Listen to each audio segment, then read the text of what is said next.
Bonjour les amis, bienvenue sur ma chaîne Magic Bosco. Alors aujourd'hui, c'est un nouveau jeu de cartes. Alors je vous montrerai les cartes tout à l'heure, vous les verrez mieux. Donc je trouve sympa, voilà, c'est un jeu de cartes Bicycle Tattoo, Club Tattoo, pardon. Donc je trouve sympa, vous verrez, ça change un petit peu des jeux de cartes, comme d'habitude de voir. Donc vous proposez au spectateur de couper le jeu autant de fois qu'il le souhaite. Et une fois qu'il le désire, il s'arrête.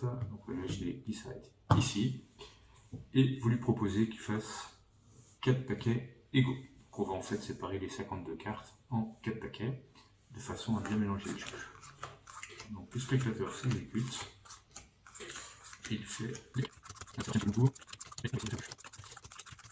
une fois que les paquets vont être faits, vous allez proposer au spectateur de vous donner un chiffre entre 1 et 13, puisqu'on va se retrouver avec 4 paquets de 13 cartes. Donc le choix du chiffre est complètement libre par le spectateur, faites-moi confiance.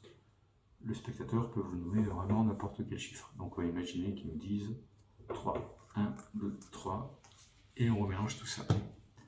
Donc là il va nous dire, je sais pas moi, 7, 1, 2, 3, 4, 5, 6, 7. Voilà, de façon à mettre le chaos dans le jeu. Il va nous dire 5, 1, 2, 3, 4, 5. Et enfin, il va nous dire 9, 1, 2, 3, 4, 5, 6, 7, 8 et 9. Et pour rendre encore les choses plus chaotiques, on va demander au spectateur de retourner les cartes. Donc là, on tombe 3 et on va décompter 3, 1, 2, 3 et on remet en dessous.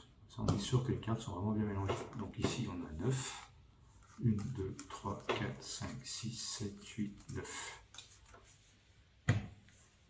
Ici, on a 8, 1, 2, 3, 4, 5, 6, 7, 8. Et enfin ici, on va regarder, on a un as, donc on va juste placer la carte en dessous. Une fois que c'est fait, vous expliquez que l'étui du Club Tattoo, alors c'est pour ça que j'ai pris ce jeu-là, a des propriétés un petit peu bizarres. C'est-à-dire que si je frappe comme ça sur les cartes, regardez ce qui se passe. On va se retrouver avec un premier roi ici. Ici, un deuxième, un troisième, et enfin, un dernier. Donc on se retrouve avec les 4 rois. Alors c'est pas fini parce que je vous ai dit que ça avait des propriétés bizarres. Non seulement on se retrouve avec les rois, mais on se retrouve aussi avec les as qui correspondent. Vous voyez, pique, roi de pique, cœur, roi de cœur, trèfle, roi de trèfle, et as de carreau, roi de carreau. Ou alors c'est encore plus bizarre, c'est que si je fais ça, ben là, on a l'ordre des cartes qui est complètement rétabli. Donc on a là le 2, le 3, le 4, le 5, le 6, le 7, le 8, 9, 10, valet, dame, à carreau. Donc ici on a la même chose pour les trèfles. 1, 2, 3, 4, 5, 6, 7, 8, 9, 10, valet, dame, avec le roi bien sûr.